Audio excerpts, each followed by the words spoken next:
안녕하세요. 김진 목사입니다. 오늘은 사도행전 18장 1절부터 11절까지의 말씀으로 함께 은혜 나누기 원합니다. 바울 사도는 아덴을 떠나 혼자 고린도에 도착합니다. 고린도는 당시 그리스에서 가장 규모가 큰 세계적인 도시입니다. 아덴에서 서쪽으로 80km 정도 떨어진 곳에 위치했고 AD 2세기경에 살았던 아데나우스에 따르면 당시 고린도의 인구는 일반 시민 30만과 종 46만을 포함해서 76만에 육박했다고 합니다. 이곳은 펠로폰네소스 반도와 그리스 본토를 연결하는 지협에 위치하여 동서를 연결하는 해상교통의 중심부였습니다. 그래서 고린도는 해상무역으로 풍요롭고 번성한 도시였습니다. 그러나 반면 고린도는 아주 문란한 도시로 악명 높았습니다. 고린도 사람처럼 산다라는 헬라어 코린시아 제스사이라는 동사가 있었습니다. 즉 도덕적, 성적으로 문란하게 산다라는 말까지 있을 정도였습니다. 이곳에 있던 아크로 고린도 산 정상에는 사랑의 여신 아프로디테 신전이 있었고 도시 안에는 태양신 아폴로의 신전, 치유의 신 아스클레피우스의 신전, 그 밖에 여러 신전들이 있었습니다. 고린도는 또한 그리스의 유명한 4대 경기장 중 하나가 16km 정도 떨어진 이스미아 지역에 있어 고대 그리스의 운동 경기를 하던 곳이었습니다. 바울은 아마도 이곳에서 경년마다 열리는 경기를 참관하거나 들었을 것입니다. 그래서 고린도전서 9장 24절로 25절에 운동장에서 다름질하는 자들이 다 달릴지라도 오직 상을 받는 사람은 한 사람인 줄을 너희가 알지 못하느냐? 너희가 상을 받도록 이와 같이 다름질하라. 이기기를 다투는 자마다 모든 일에 절제하나니 그들은 썩을 승리자의 관을 얻고자 하되 우리는 썩지 아니할 것을 얻고자 하느라 말씀합니다. 바울이 고린도에 혼자 도착했을 때 실라와 디모데는 아직 데살로니가에서 사역을 하고 있었습니다. 그래서 바울은 동역자가 절실히 필요했습니다. 바울은 고린도에 도착하자마자 최근에 로마에서 고린도로 온 본도 출신 유대인 아굴라 부부를 만납니다. 이들이 고린도에 온 것은 글라우디오 황제가 유대인들은 로마를 떠나라 했기 때문입니다.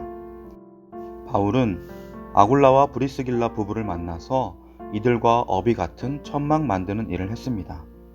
이 부부에게 복음을 전했다는 말이 없는 것으로 보아 이들 부부는 이미 복음을 듣고 주님을 따르는 이들이었을 것입니다.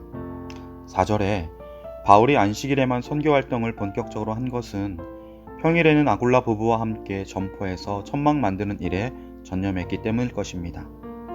바울은 고린도에 혼자 있을 때 이렇게 몸소 일을 하여 경비를 충당했기 때문에 사역에 제한받을 수밖에 없었습니다.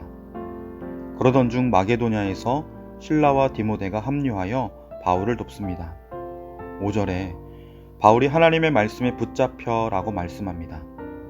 실라와 디모데가 데살로니가에서 내려와 바울과 합류함에 따라서 바울이 전폭적으로 시간을 더 많이 투자하여 말씀을 증거할 수 있었을 것입니다. 바울은 하나님 말씀에 붙잡혀 유대인들에게 복음을 전했습니다. 그러나 안타깝게도 유대인들은 대적하고 비방합니다. 이에 바울은 이방인들에게도 복음을 전합니다.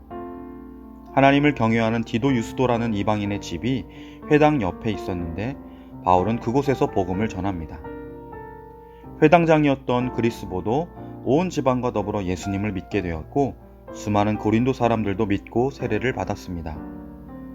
회당 옆에서 복음을 전하는 것도 모자라 회당장까지 개종을 하게 되니 유대인들의 심기는 점점 더 불편했을 것입니다.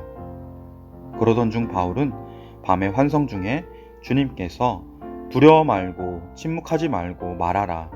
내가 너와 함께 있으며 어떤 사람도 너를 대적하여 해롭게 할 자가 없을 것이니 이는 이 성중에 내 백성이 많음이라 말씀합니다. 복음을 배척하는 자들은 혈통적으로는 유대인이라 할지라도 더 이상 하나님의 백성이 아니지만 복음에 따라 예수님을 그리스도로 영접하는 자들은 이방인이라 할지라도 당당하게 하나님의 참된 백성입니다. 구약 이스라엘 백성들에게 사용된 칭호 내 백성이라는 말이 믿는 이방인들에게 사용됨을 바울에게 분명하게 하십니다. 바울은 지금까지 전례 없던 1년 반이라는 긴 사역을 고린도에서 감당합니다.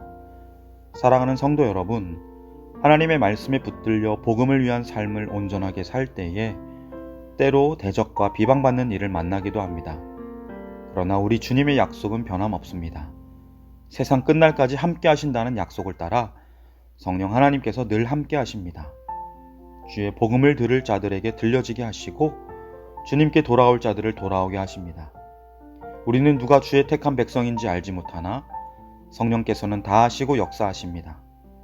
오늘 하루도 하나님의 말씀에 붙들려 그 인도하심대로 순종의 삶을 살기 원합니다.